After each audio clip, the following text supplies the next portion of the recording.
I'm often asked where I find my resources for teaching and learning, and I often see this question come up on various platforms from music teachers looking for good inspiration. So in this video, I'm going to share with you some of the places I start when I'm looking for new resources for my classroom.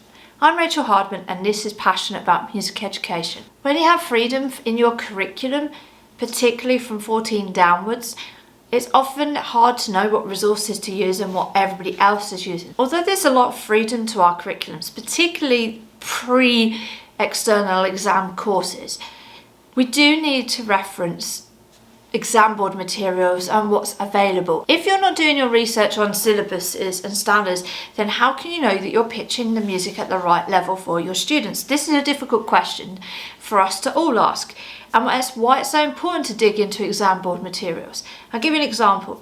There was a singing teacher who had this student who had only been learning for a year. She was 9 years old, and she'd been working on this song for a concert, and about a week before, the student pulled out of the concert saying she wasn't ready.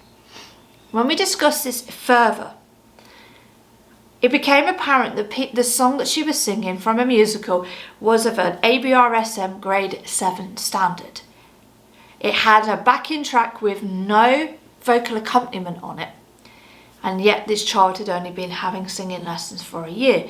Now, although there was the freedom for the child to choose the music and work the teacher on that, the actual choice of music was too difficult for the student. So of course she's going to feel stressed. Of course we're going to get tears.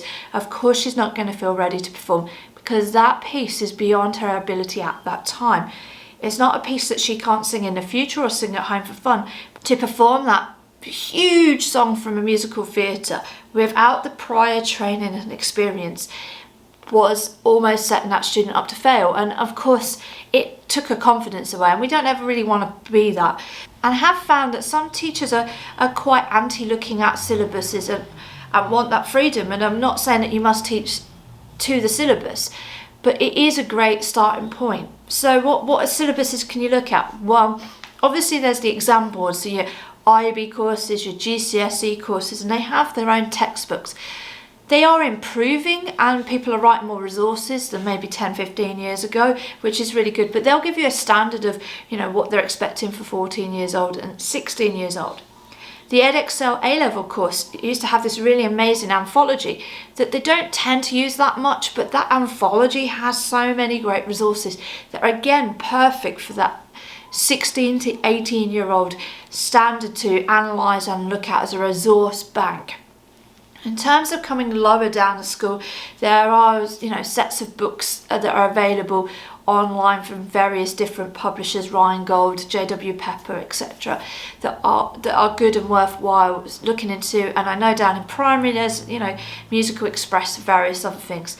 Sometimes I find these books are great, but you might have to edit them for your students. But that's the same if you're running a band program. You might find that sort of grade 1 band piece is great for 3/4 of your band, but that really advanced saxophone player is too easy. Or you, like me, have found over the years, because you run your bands as an extracurricular, that you don't have the full range of instruments. So you might have 15 maize and clarinet players and 1 trumpet player. So again, you're having to pick your grade 1 music or tailor that music to meet the students you have. I tend to like to look at the ABRSM syllabuses, the Associated Board of Royal School of Music, Rock School, Trinity exam board. I'll put all these links in the description below. Because they have such a wealth of music at graded levels, so that's sort of grade 1 to grade 8. And in terms of so for instance, if I look at the ABRSM songbook, this is a sort of grade 1, and this is also grade 1 as a plus. And in this book there are 30 songs in here, various styles of music across Western art music right up to musical theatre and pop songs, and the same in this book. If I was looking for a resource for a beginner singer, that's where I'd probably look at. And if I'm looking for a song for my general music teaching, I'd also look at that as a starting point, because it's a grade 1, which is that sort of beginner, slightly moving into intermediate. It's already pitched at the right level. It'll be already in that vocal range. It'll have those simple rhythms. It will have a lot of repetition. So I know I'm going to be able to teach that effectively to my students. Now, is every song in this songbook a winner for, general classroom music? No, of course not. But there'll be something in there that I can use to enhance my teaching and learning. So don't be afraid to go to the exam boards and really look at those resources. And if you're an instrumental teacher, look at the additional resources in each exam board. There's so many great composers that they put in there, particularly contemporary composers.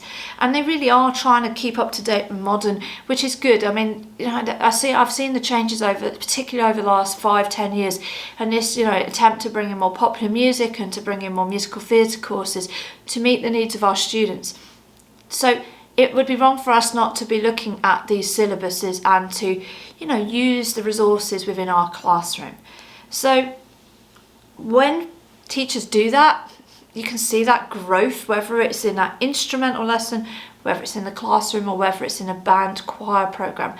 Don't be afraid to dip into those, because they're great resources, and they will also give you an opportunity to find new contemporary composers for those instruments. I found some amazing contemporary saxophone composers over the last 5 or 6 years that are now coming to the forefront because their compositions are being recognised by the exam boards, which is great because my students are now benefiting from playing these pieces. If you really want to know how to enhance your curriculum, ensuring that you are doing music that is appropriate for the age as well as their standard is so important for successful growth. The other thing that I really like about dipping into already approved exam board materials is the fact that generally the music will be appropriate, particularly in terms of songs.